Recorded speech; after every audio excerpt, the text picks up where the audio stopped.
Hello, welcome to my YouTube channel. It's Omosha UK once more. Uh, so I want to welcome you to this channel if you're coming, if you're new, and also if you're a returning subscriber. I want to thank you so much, you guys, for supporting this channel, for helping me grow this channel by liking, by subscribing, by watching my videos. At this stage of the beginning is you know needs more motivation, and you guys motivate me by the comments, the liking, and so today I want to talk about another topic about is it a good idea to, well, this is a very controversial topic. Everyone has their own opinion.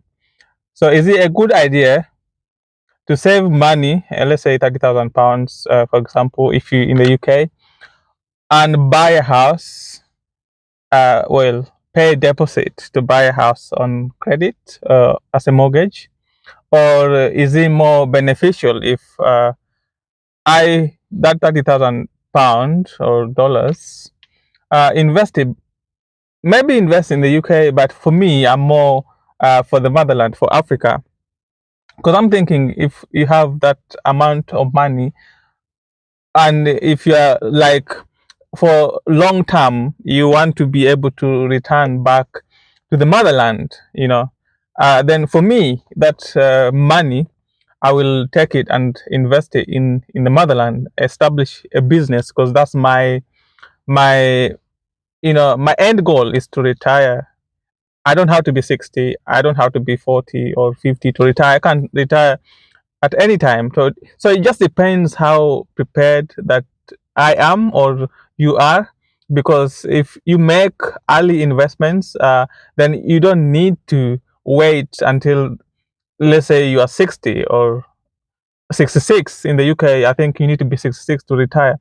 For me, I don't accept that. I cannot accept that for myself. God willing, if I'm still alive by then, I'm trying to make sure that I retire as early as possible in my own terms. I don't need to depend on the government. So I just, my brothers and sisters from back in Africa, we are coming to the UK, or wherever you're watching this video from.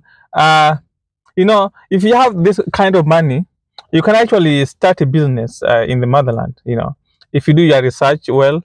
For me, the one business that I think that can work best for me is the real estate. Build houses and let people rent them, or build houses and sell them off. You know, uh, because then for real estate, for example, if people are renting, then I know how much every month I'm going to get. So I'm not selling stuff, because if I'm selling, then there's more risk for me, because I'm not on the ground to know how much has been sold and how many products we sold, or how much stock we have. But everyone is different. So this £30,000 for me, I will. So is it worthy? Again, this video is for someone who wants to retire in the motherland, someone who uh, does not want to be sheep. One thing I've realized in the well, like with everyone's just like sheep. They just want to do whatever, like, everyone else is doing. If everyone is buying house, we all going to buy house. If everyone is doing whatever, people don't think nowadays. People just go with the trend. We let the governments think for us. We let everyone else think for us. So people just don't sit that down to like think for themselves. So I do not accept that anyone should think for me.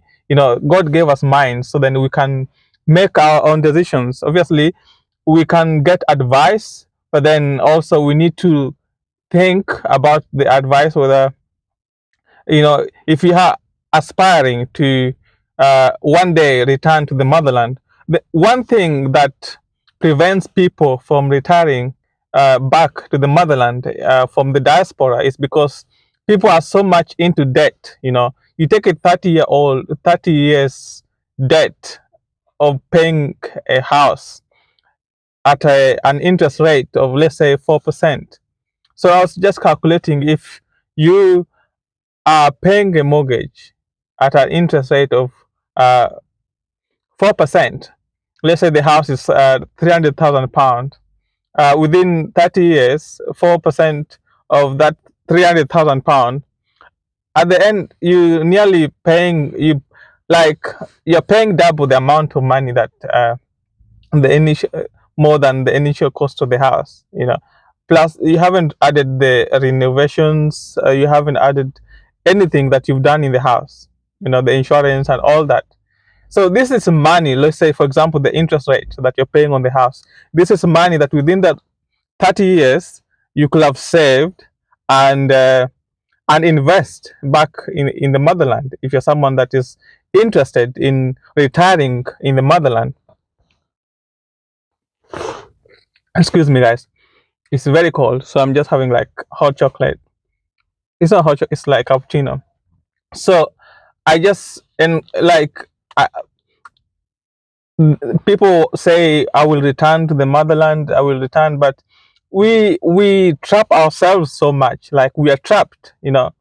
We take everything on credit.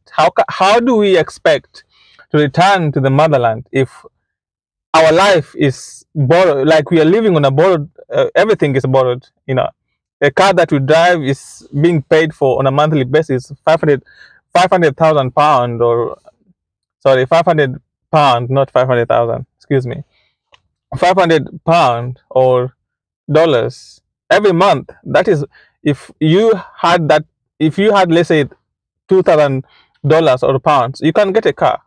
You pay it off at once, and then you now move on. And that money you are saving, that money that you're gonna spend every month, 500 pound, you can just direct channel that money into your investment. Within a year, 500 pounds, 6,000 pounds. How much materials, if you are building like a real estate, like you're building something for, let's say, rentals, for example, the amount of materials that you could have bought. For example, I come from Kenya. I buy my materials, like, you get a quotation from the we call them fundis in Kenya. From, let's say, the engineer, yeah, they get a quotation from the engineer, and then it gives you a list of quotation, the house.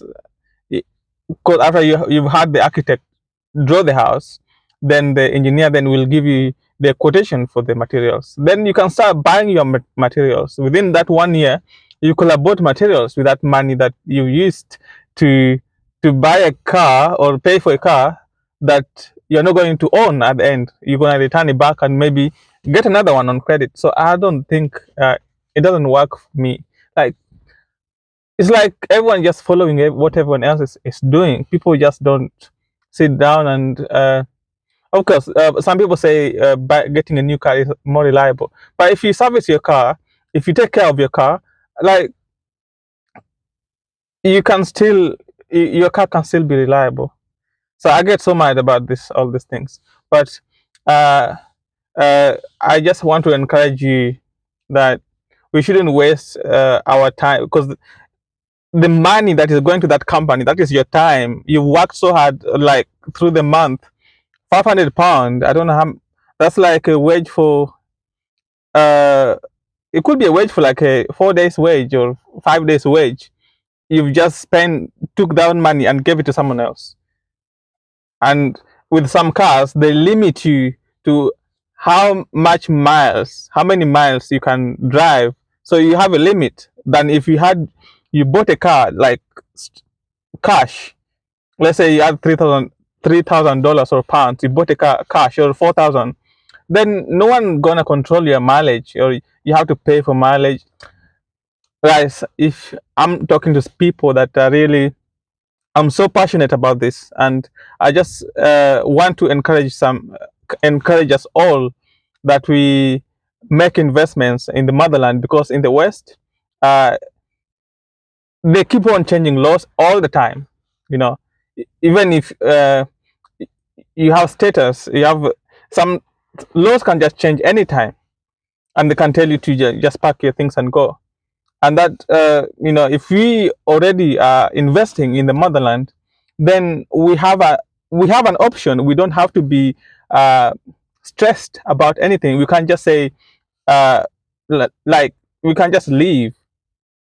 So I just want to encourage you, if you're someone that is planning to retire in the motherland, that you shouldn't like have so many things that block your progress in investing in the towards your investments in the motherland. Because if you have so much debt, they're gonna weigh you down, and you won't be able to invest anything.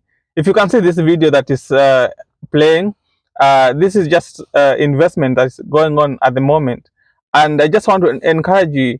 You know, you can do these things. These things can be done. I know so many people said, "Oh, Africa is bad. You cannot invest." Like, you know, some people don't want to invest because they say, "How long will you get your return?" But me, I'm talking about retirement. If you in like always, like in your 20s, you should just be laying down the foundation. In your 30s, you just building uh, your dreams, you know.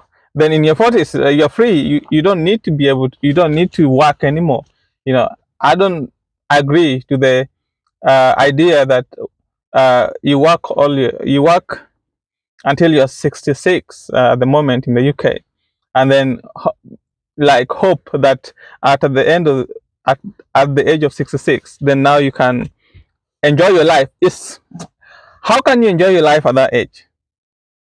Like, all your time is gone. You know, the companies, they, like, you've just wasted time. Anyway, guys, thank you so much for watching my videos. I'm sorry if I'm so loud. So I just want to encourage someone to the dream that you have to relocate back in the motherland is possible. And I just want to encourage you that don't don't tie yourself down with so much debt that you cannot be able to return back. You can't even travel back to the motherland because of so much debt, you know, let alone retiring, but just to travel because of debt, you can't. So I want to encourage you that don't let debt trap you. And thank you for watching this video. God bless your business, whatever you're doing. If you watch this video to the end, thank you so much. Please do like, share, and subscribe. Have a good day.